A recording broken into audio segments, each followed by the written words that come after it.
రోజు గడవకపోతే రోజు మనకు పని లేకపోతే రోజే గడవదు మనం నడుస్తుందా? చాలా మంది రోజు కూలీలు ఉన్నాం మీరు.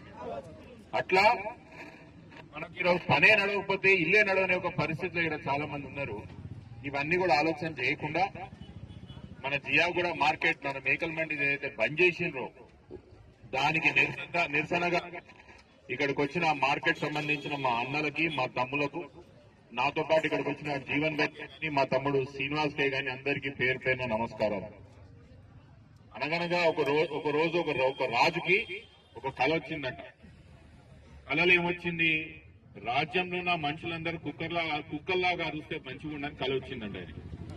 ఆ కళ ఆయన మరో రోజు బయటకు వచ్చి ఆయన మంత్రులకి ఆయన సేనాధిపతులకు చెప్పిండట, రాజ్యంలో మనుషులందరూ కుక్కల్లాగా అరిస్తే ఎంత మంచిగా ఉంటది అని అంటే ఆ యొక్క మంత్రులు సేనాధిపతులు రాజ్యం మీద పడి మనుషులందరినీ కూడా కుక్కల్లారుమని బెదిరించిందంట, కుట్టడం మొదలు పెట్టిందంట. ఈ రోజు ముఖ్యమంత్రి యొక్క మూసి పని చూస్తుంటే కూడా నాకు అట్లనే అనిపిస్తున్నది. ముఖ్యమంత్రి గారికి ఏదో ఆలోచన వచ్చింది. ముఖ్యమంత్రికి ఏం ఆలోచన వచ్చింది? ఈ మూసిని ఏదో ఒకటి చెయ్యాలి, దీనివల్ల మనకు మంచిగా అవుతుందని కాదు, ఆయనకు పేరు వస్తుందని, ఆయనకు పేరు రావాలి. మూసిని మంచి చేస్తే ఏదో రాజకీయంగా లబ్ధి కావాలి, దీనివల్ల వేలాది జీవితాలు నాశనం అయిపోయినా పర్లేదన్న ఆలోచన ముఖ్యమంత్రికి వచ్చింది. కాబట్టి ఎప్పుడు కనిపిని కలుషితం, ఎప్పుడు మన జియాగూడ మార్కెట్ లో ఎప్పుడు అలా కలవని ఒక కాలుష్యమే గాని ఇప్పుడు అధికారులకు కనిపిస్తున్నదంట. జియాగూడ మార్కెట్ కి ఎంత చరిత్ర ఉన్నది. ఆ కాలంలో మా తాత ముత్తాతలు కూడా ఇంట్లో దావత్ అవుతుందంటే కూడా ఏడుకొచ్చి తీసుకుంటుంది గోష్. హైదరాబాద్ లో ఎవడన్నా దావత్ అయిందంటే ఏడుకొచ్చి తీసుకొస్తారు గోష్. రేపేళ్ళుండో మార్కెట్ లో ఎవరికైనా గోష్ కావాలంటే ఈడికి వచ్చి తీసుకుంటారా? తీసుకోరా? ఈయన సంబంధించింది ఆరికట్క సమాజం ఒకటే కాదు సోదరులారా. ఇప్పుడే మా తమ్ముడు అన్నట్టు మైనార్టీ సోదరులు ఉన్నారు, ఆరికట్క సోదరులు ఉన్నారు, కుర్మ సోదరులు ఉన్నారు. ఊర్లకెళ్లి మా చేవేల వికారాబాద్ తాండూర్లకెళ్లి కూడా గొర్రెలు తీసుకొచ్చి చేయడం అమ్ముతాం. ఇన్న జియాగూడలు అమ్ముతామా? చాలా మంది అడుగుతున్నారు, ఎందుకు హైదరాబాద్ లా మార్కెట్ లా పైసలు తక్కువైనాయి, ప్రభుత్వానికి ఎందుకు పైసలు వస్తలేవంటే ఒక చిన్న ఉదాహరణ ఇగో ఇది చూపిస్తా. ఇది చూపిస్తా. అసలు ప్రభుత్వం నడుపున వాళ్ళకి ధమాకున్నదా లేదా అని అడుగుతున్నా. అసలు మీకున్న ధమాకా కోపంలో మీకు ఏమన్నా పెండ నడుస్తున్నదా ధమాకా అని అడుగుతున్నా. మీ దగ్గర 200 కోట్ల రూపాయలు నెలకొస్తున్న మార్కెట్ ని బంద్ చేస్తాడు ఎవరైనా గుర్తున్న గాడిదిగాడు? ఎవరైనా బంద్ చేస్తాడు అంటున్నాను. ఎందుకు ప్రభుత్వంగా డబ్బులు వస్తలేవంటే ఎందుకే డబ్బులు వస్తలేవు? ఇట్లాంటి పనులు చేస్తారు కాబట్టి ప్రభుత్వం కాడ పైసలు వెళ్తలేవు. వేలాది జీవితాలు ఇక్కడ ఆధారపడి లక్షలాది మంది కుటుంబాలు ఆధారపడిన మార్కెట్లు బంద్ చేస్తారా? మీకేమైనా బుద్ధి జ్ఞానం ఉన్నదా? మీరు రాష్ట్రం నడుపుతున్నారా, కామెడీ షో నడుపుతున్నారా అని అడుగుతున్న ముఖ్యమంత్రి గారు. కనీసం మీకు అర్థమవుతుందా మీరు ఏం చేస్తున్నారు? మీరు జియాగూడ మార్కెట్ బంద్ అయితే హైదరాబాద్ లో మీకు గోష్ ఎడికెళ్ళేవాలి, గవే కల్తీ గోష్ అమ్మాలనా? గవే కల్తీ గోష్ అమ్మాలనా? వారాలు నెలల తరబడి గోష్ అమ్మాలనా అని అడుగుతున్నా నేను. కమర్షియలైజ్ స్లాటర్ హౌస్ లేకపోతే మీరు ఏడికెళ్ళి తెస్తారు గోష్ అంటున్నా.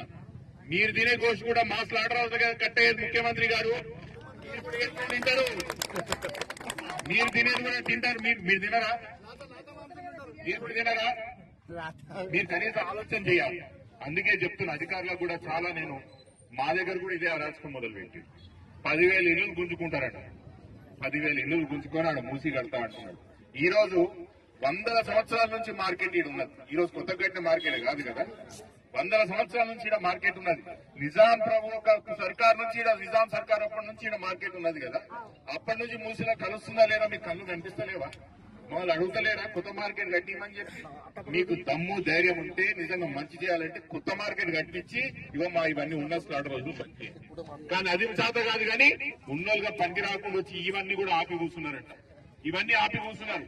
ప్రభుత్వానికి ఉన్న పెద్దలు కూడా చెప్తున్నా, మూసీలో మీరు ఈ రోజు మా జియాగూడ మార్కెట్ బంద్ చేసి అయిపోయిందా? మూసి సాఫ్ అయిందా? మూసి తాగుతారా నీళ్ళు కిందికి పోయి? మళ్ళీ మా మార్కెట్ యార్డ్ బంద్ చేసి మీరు ఇప్పుడు నీళ్ళు మూసి అంతా సాఫ్ చేసిరా?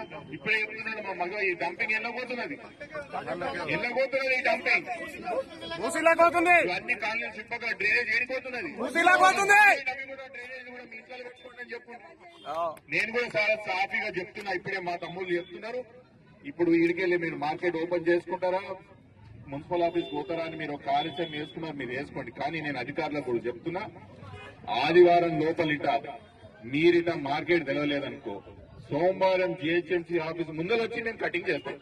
జై కార్తికేయ జై కార్తికేయ